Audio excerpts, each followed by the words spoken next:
सुल्तान में अब आगे सुनिए। साथी जानवर का अंडा, किस्मत का खेल। दोपहर का सूरज आग उगल रहा था। विक्रमगढ़ हाई स्कूल के उस विशाल ट्रेनिंग ग्राउंड की मिट्टी पसीने और धूल से सनी हुई थी। हवा में उमस थी और हर कोई अपनी सांसों को काबू में रखने की जद्दोजहद कर रहा था। मैदान के ठीक बीचों बीच विशाल अपनी मुक्केबाजी की खौफनाक तकनीक की प्रैक्टिस कर रहा था। उसके मुक्कों से हवा को चीरने की सूम सूम आवाजें आ रही थीं। उसके शरीर से पसीने की बूंदें टपक कर जमीन में समा रही थीं, लेकिन उसका पूरा ध्यान अपनी ट्रेनिंग पर नहीं था। उसकी लाल और थकी हुई नजरें बार बार पलटकर ग्राउंड के किनारे मौजूद एक घने और छायादार बरगद के पेड़ के नीचे जा टिकती थीं। वहां उस ठंडी छांव में आर्यन बहुत ही आराम से अपनी कमर टिकाए बैठा था। उसकी नजरें उसके हाथों में मौजूद उस अजीब से फोन की स्क्रीन पर गड़ी हुई थीं। विशाल को पसीना बहाते हुए लगभग 1 घंटा हो चुका था। उसकी मांसपेशियां दर्द से चीख रही थीं और आर्यन ने भी ठीक उतना ही समय उस पेड़ के नीचे मजे से फोन पर गेम खेलते हुए बिता दिया था। साला, ये दुख काहे खत्म नहीं होता बे। विशाल ने एक जोरदार मुक्का हवा में मारते हुए मन ही मन भड़ास निकाली। सच में इस दुनिया में तुलना करने से ही इंसान को सबसे ज्यादा गुस्सा आता है।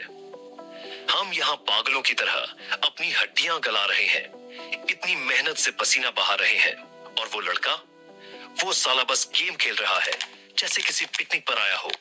विशाल जितना ज्यादा आर्यन की उस बेपरवाह शक्ल को देखता, उतना ही ज्यादा उसके सीने में जलन और निराशा की आग भड़क उठती।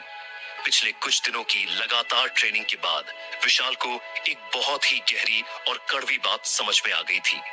आर्यन को पूरे विक्रमगढ़ हाई स्कूल का सबसे बड़ा जीनियस मानने की वजह सिर्फ उसका वो ताकतवर इंच पंच या उसकी दानवी शरीर की ताकत नहीं थी।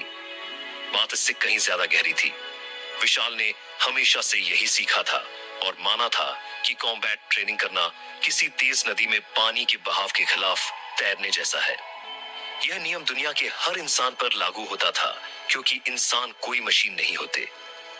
अगर कोई अपनी मर्जी से रोज ट्रेनिंग न करे, एक भी दिन का नागा कर दे, तो उसका उस नदी में पीछे बह जाना यानी दूसरों से पिछड़ जाना बहुत आसान था।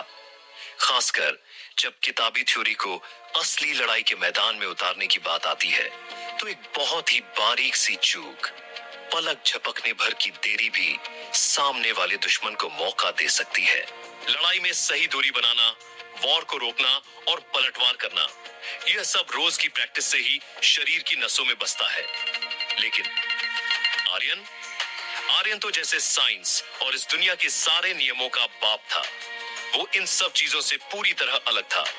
विशाल ने नोटिस किया था कि जब तक आर्यन ने कोई चीज या कोई दांव एक बार सीख लिया, तो चाहे वो उसकी 10 दिन तक ट्रेनिंग करे या न करे, जब उसे असल लड़ाई में इस्तेमाल करने की बारी आती थी, तो वो बहुत ही माहिर, खौफनाक और स्वाभाविक लगता था, जैसे वो दांव उसके खून में मिला हो। पिछले कुछ दिनों में जब भी कॉम्बैट टेस्ट की तैयारी के लिए चारों, रिया, युवराज, विशाल और आर्यन एक साथ टीम ट्रेनिंग करते थे, तो आर्यन उनके साथ पूरी शिद्दत से शामिल होता था। टीम के साथ उसका तालमेल, उसकी टाइमिंग इतनी गजब की थी कि विशाल को भी हैरानी होती थी। लेकिन जैसे ही टीम ट्रेनिंग खत्म होती और अकेले अपनी अपनी कमजोरियों पर मेहनत करने की बारी आती, तो आर्यन चुपचाप एक तरफ जाकर उसी पेड़ के नीचे बैठकर मजे से गेम खेलने लगता था। अगर टीम के साथ तालमेल बिठाने में आर्यन का प्रदर्शन इतना बेदाग और परफेक्ट न होता, और असल में वो चारों में सबसे बेहतरीन फाइटर न होता, तो शायद विशाल ने अपनी ईगो और एक सीनियर साथी की जिम्मेदारी निभाते हुए उसे एक बहुत अच्छा और कड़वा सबक सिखाया होता। उसने उसे रोज की प्रैक्टिस और अनुशासन का पाठ पढ़ाया होता। लेकिन अब विशाल की बोलती बंद थी। वो बस बेबस होकर आर्यन को वहां बैठे गेम खेलते हुए देख सकता था, जबकि उसे खुद अपनी विद्युत कला को निखारने के लिए खून पसीना एक करना पड़ रहा था। कहाँ देख रहे हो भाई? ध्यान लगाओ, तुम्हारी हरकतें सही नहीं है। तुम्हारा बायां हाथ बहुत नीचे जा रहा है। तभी पीछे से युवराज उसके पास आकर बोला। युवराज के गले में एक तौलिया पड़ा था और वो अपनी पानी की बोतल से पानी पी रहा था। विशाल ने अपने हाथों को नीचे किया, एक गहरी सांस ली और आर्यन की तरफ एक जलती हुई नजर डालते हुए ईर्ष्या से बोला, यार युवराज, काश मेरे पास भी आर्यन जैसा टैलेंट होता। मुझे देखो, ट्रेनिंग करना कितना मुश्किल और थका देने वाला काम है। मेरी तो जान निकल जाती है।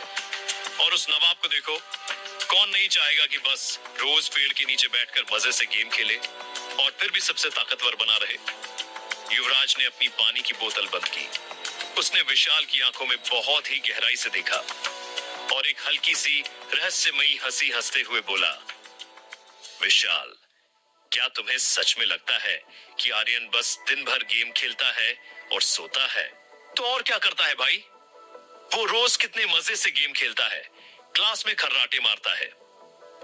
यह तो हम सब अपनी खुली आंखों से देख ही सकते हैं, विशाल ने अपनी बात पर जोर देते हुए कहा। युवराज ने अपना सिर हिलाया और एक बहुत ही सयाने अंदाज में कहा, हम उसे सिर्फ तभी देख सकते हैं जब वो स्कूल में होता है, हमारी नजरों के सामने होता है। हमें नहीं पता कि वो स्कूल के बाद अपने उस बंद घर में क्या करता है। क्या तुम यह कहना चाहते हो कि वो स्कूल के बाद घर पर छुप छुप कर बहुत कड़ी मेहनत से ट्रेनिंग करता है? विशाल को झटका लगा। वो समझ गया कि युवराज क्या कहना चाहता है। बिल्कुल, युवराज ने पूरी गंभीरता से कहा, दुनिया में कुछ भी मुफ्त में नहीं मिलता मेरे दोस्त। कोई रातों रात बिना पसीना बहाए वज्र नहीं बन जाता। युवराज ने अपनी थ्योरी समझाते हुए आगे कहा, आर्यन जैसा इंसान भले ही बाहर से तुम्हें शांत, आलसी और बेपरवाह लगे, लेकिन अंदर से वो एक बहुत ही घमंडी और खतरनाक शेर है। जरा सोचो, उसे अंजलि नाम की उस अनजान लड़की के हाथों सबके सामने कितनी बुरी हार मिली थी। उसकी इज्जत की धज्जियां उड़ गई थीं। भले ही उसकी हार की वजह कुछ भी हो, लेकिन उसके जैसे नंबर 1 जीनियस के लिए इस बेइज्जती को चुपचाप स्वीकार करना नामुमकिन है। युवराज आर्यन की तरफ इशारा करते हुए बोला, उसने उस हार के बाद अपने घर के बंद कमरों में जरूर बहुत ही खौफनाक और जानलेवा मेहनत की होगी। यह असली लड़ाई में उसकी महारत और उस 10 की दानवी स्ट्रेंथ से साफ पता चलता है। वो जरूर हमारे सामने बस बर्बादी, डिप्रेशन और गेम में डूबे रहने का एक बहुत बड़ा नाटक कर रहा है। लेकिन भाई, अगर वो इतना ही होशियार है, तो फिर वो स्कूल में इतना बर्बाद होने का नाटक क्यों करता है? उसे ऐसा करने की कोई जरूरत ही नहीं है। क्या उस दिखावे के गेम खेलने से बेहतर यह नहीं है कि वो अपना समय सच में ट्रेनिंग पर बिताए? विशाल का दिमाग अभी भी इस उलझन में फंसा हुआ था। युवराज ने आर्यन की तरफ एक गहरी नजर डाली और बॉलीवुड के एक क्लासिक सस्पेंस वाले अंदाज में कहा, शेर अगर 2 कदम पीछे हटा है, तो इसका मतलब ये नहीं कि वो डर गया है। वो तो बस एक लंबी और खौफनाक छलांग मारने की तैयारी कर रहा है। युवराज ने अपनी बात पूरी करते हुए कहा, मुझे लगता है कि जब वो पहली बार अंजलि से हारा था, तो उसे सच में काफी बड़ा मानसिक झटका लगा था। उसी झटके की वजह से पूरे स्कूल ने और हम सब ने उसे गलत समझ लिया कि वो हार के गम में डूब चुका है और बर्बाद हो गया है। उसने हमारी इस गलत फहमी का फायदा उठाया और इसे अपना हथियार बना लिया। लेकिन इससे यह तो साफ नहीं होता कि वो स्कूल में छिपने के बजाय सरेआम गेम क्यों खेलता है। विशाल अभी भी पूरी तरह कन्विंस नहीं था। जरा सोचो विशाल, युवराज की आंखों में एक अजीब सी चमक आ गई। अगर पूरा विक्रमगढ़ शहर, सारे टीचर्स और स्टूडेंट्स तुम्हें एक बेकार, नाकारा और गया गुजरा इंसान समझे, और फिर अचानक तुम ग्रेजुएशन कॉम्बैट टेस्ट के उस फाइनल और सबसे बड़े मैदान में उतरो और एक ऐसा चौंकाने वाला, पहाड़ जैसा स्कोर खड़ा कर दो कि सबकी आंखें फटी रह जाएं। तुम शहर में पहली रैंक ले आओ, तो क्या उन जलने वालों की तरफ पीछे मुड़कर एक कामयाबी और घमंड भरी मुस्कान के साथ देखना दुनिया का सबसे शानदार और एपिक एहसास नहीं होगा? हार कर जीतने वाले को ही तो बाजीगर कहते हैं। युवराज की यह खौफनाक और मास्टरमाइंड थ्योरी सुनकर विशाल का मुंह खुला का खुला रह गया। तथ तेरे की, विशाल के पसीने छूट गए। आर्यन के दिमाग में इतने खतरनाक और जहरीले ख्याल हैं। वो हमें बेवकूफ बना रहा है, वो कमीना। विशाल को तुरंत एहसास हुआ कि गुस्से में उसकी आवाज बहुत तेज हो गई थी और वो आर्यन की तरफ देखकर चिल्लाने ही वाला था। शुक्र है कि युवराज ने फुर्ती दिखाते हुए समय पर अपना हाथ विशाल के मुंह पर रख दिया और उसे चुप करा दिया। पागल हो गया है क्या? अगर उसने सुन लिया और उसे गुस्सा आ गया तो वो मशीन की तरह तेरा भी सिस्टम फाड़ देगा। चुप रह और अपनी ट्रेनिंग कर, युवराज ने फुसफुसाते हुए उसे डांटा। ग्राउंड में जो खिचड़ी पक रही थी, आर्यन को उससे कोई मतलब नहीं था। जाहिर तौर पर आर्यन वैसा बिल्कुल नहीं था जैसा विशाल और युवराज अपने दिमाग में हॉलीवुड की सस्पेंस फिल्म बनाकर सोच रहे थे। आर्यन कोई नाटक नहीं कर रहा था। सच्चाई यह थी कि उसे अपने घर पर पसीना बहाने की कोई जरूरत ही नहीं थी। वो अपने उस रहस्यमयी फोन पर गेम खेलकर ही अपनी ताकत बढ़ा रहा था। गेम के अंदर का वो खूनी अवतार असल में उसी के दिमाग, उसकी नसों और उसकी आत्मा से जुड़ा हुआ था। जब गेम के अंदर का कैरेक्टर लड़ता था, चकमा देता था या मुक्के मारता था, तो वो सारे रिफ्लेक्सेस, लड़ाई का अनुभव और हुनर की समझ सीधे किसी ब्लूटूथ की तरह आर्यन के असली शरीर में ट्रांसफर हो जाती थी। इसलिए उसे बाहर पसीना बहाकर ट्रेनिंग करने की कोई जरूरत ही नहीं थी। Smart work beats hard work, वो इसी फॉर्मूले पर चल रहा था। अरे वाह, एक और लाल मुर्गा, आर्यन पेड़ के नीचे बैठे बैठे खुशी से बुदबुदाया। वो गेम में मजे से ग्राइंडिंग कर रहा था। तभी उसकी स्क्रीन पर चींटियों के काले झुंड के बीच एक खून की तरह लाल बदली हुई म्यूटेटेड बलशाली चींटी दिखाई दी। पिछले कुछ दिनों की लगातार गेमिंग में उसने ऐसी 10 से ज्यादा बदली हुई लाल बलशाली चींटियों को बेरहमी से कुचला था, लेकिन नतीजा कुछ खास नहीं निकला था।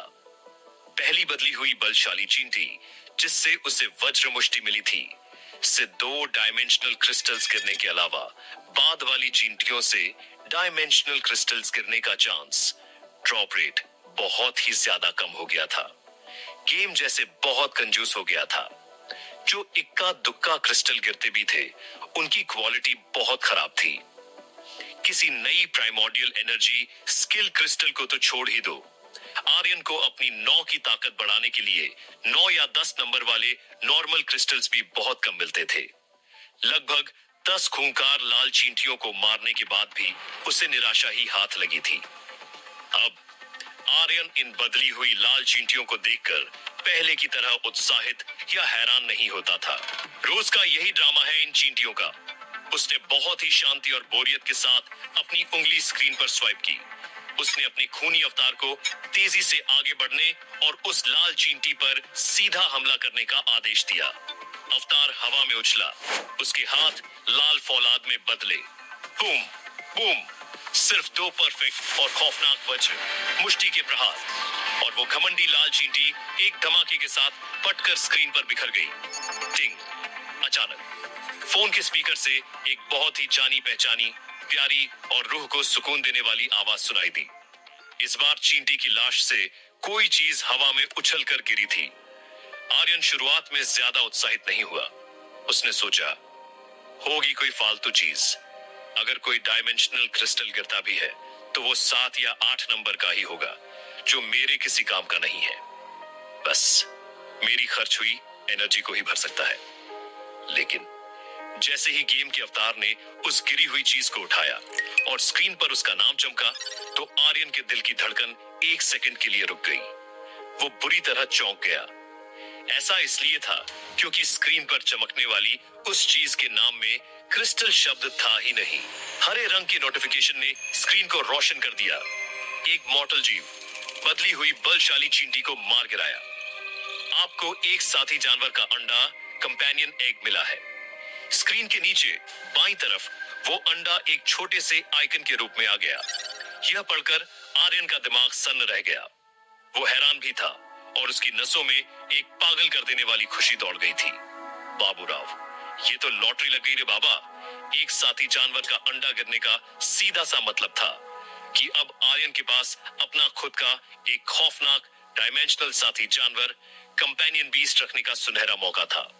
लेकिन जहां तक आर्यन को दुनिया की थ्योरी पता थी, मॉर्टल स्टेज पर किसी भी इंसान को साथी जानवरों का मिलना बहुत ही रेयर था, बल्कि इसे नामुमकिन ही माना जाता था। आमतौर पर किसी इंसान को अपनी जिंदगी का पहला साथी जानवर तब मिल पाता था जब वो सालों की कल्टीवेशन करके लेजेंडरी स्टेज पर पहुंच जाता था। यह कहना बिल्कुल गलत नहीं था कि इस दुनिया में साथी जानवर किसी भी इंसान की ताकत, उसकी अमीरी और उसके रुतबे का सबसे बड़ा प्रतीक थे। जो इंसान सड़कों पर अपने खौफनाक साथी जानवरों जैसे आग उगलते भेड़िए या हवा में उड़ने वाले बाज के साथ शान से घूमते थे, वे आमतौर पर लेजेंडरी स्टेज या उससे भी ऊपर के एपिक लेवल के खतरनाक एक्सपर्ट होते थे। उन्हें देखकर आम लोग रास्ता छोड़ देते थे। उन्हें पूरी दुनिया से सम्मान, डर और ईर्ष्या मिलती थी। मॉर्टल स्टेज के लोगों के पास साथी जानवरों की कमी की सबसे बड़ी वजह यह थी कि मॉर्टल स्टेज के कमजोर डायमेंशनल जीव लगभग कभी भी मरने के बाद साथी जानवर का अंडा नहीं गिराते थे। यहाँ तक कि अगर कोई लेजेंडरी स्टेज के डायमेंशनल जीवों को भी मार दे तो भी उनसे एक अंडा गिरने की संभावना लाखों में एक होती थी। और सबसे बड़ी मुसीबत तो यह थी कि लेजेंडरी स्टेज के साथी जानवर के उस बेशकीमती अंडे को इंक्यूबेट के लिए शरीर के अंदर लेजेंडरी स्टेज की प्राइमोर्डियल एनर्जी की ही जरूरत होती थी। कोई आम इंसान उसी से नहीं सकता था। इसलिए अगर किस्मत से किसी मॉर्टल स्टेज के इंसान को एक साथी जानवर का अंडा मिल भी जाता तो उसके पास उसे सहने का, उसे जिंदा करने का कोई तरीका नहीं होता था। वो अंडा बस एक पत्थर के टुकड़े की तरह रह जाता था। सहने के बाद उस अंडे से निकलने वाले साथी जानवर अपने मालिक की आत्मा से जुड़ जाते थे। वो अपने मालिक के साथ ही जीते और मरते थे। उन्हें किसी दूसरे इंसान को बेचना या ट्रांसफर करना बहुत मुश्किल था। अगर कोई लालच में आकर उन्हें जबरदस्ती ट्रांसफर करने की कोशिश करता तो उसे अपनी जान या अपनी आधी ताकत देकर एक बहुत बड़ी कीमत चुकानी पड़ती थी। विक्रमगढ़ जैसे इस छोटे से शहर में आर्यन ने अपनी पूरी जिंदगी में आज तक कभी किसी भी मॉर्टल स्टेज के इंसान के पास कोई साथी जानवर नहीं देखा था। और आज वो नामुमकिन चीज उसके फोन की स्क्रीन पर मौजूद थी। गेम के अंदर मौजूद वो साथी जानवर का अंडा उसके खूनी अवतार की मुट्ठी के बराबर था। वो कोई आम अंडा नहीं था। वो पूरी तरह से दूधिया सफेद शीशे की तरह पारदर्शी और चमकदार था। वो एकदम सही अंडाकार शेप में था और उसके पारदर्शी शैल के अंदर कुछ रहस्यमयी लाल रंग की बत्तियां किसी दिल की धड़कन की तरह धक धक करके टिमटिमा रही थीं। वो देखने में बहुत ही खौफनाक, रहस्यमयी और अजीब सा सुंदर लग रहा था।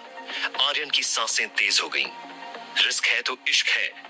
उसने उत्सुकता और बिना कुछ सोचे समझे अपने खूनी अवतार को उस साथी जानवर के अंडे को हाथ में उठाने का आदेश दे दिया। जैसे ही स्क्रीन के अंदर उसके अवतार ने उस अंडे को छुआ, जब आर्यन को असली दुनिया में अपने पूरे शरीर में एक खौफनाक झटका महसूस हुआ। यह वैसा नहीं था जैसे क्रिस्टल की एनर्जी शरीर में आती है। यह बिल्कुल उल्टा था। ऐसा लगा जैसे किसी ने उसके दिल और उसकी नसों में एक बड़ी सी वैक्यूम सुई चुभा दी हो। फोन की स्क्रीन अचानक एक ब्लैक होल की तरह काम करने लगी। आर्यन के शरीर में मौजूद उसकी सारी की सारी प्राइमोर्डियल एनर्जी जो उसने इतनी मेहनत से इकट्ठा की थी, वो एक भयानक रफ्तार से खींचकर उस फोन के अंदर बहने लगी। आर्यन कुछ कर पाता उससे पहले ही गेम के अंदर एक लाल बत्ती चमकी।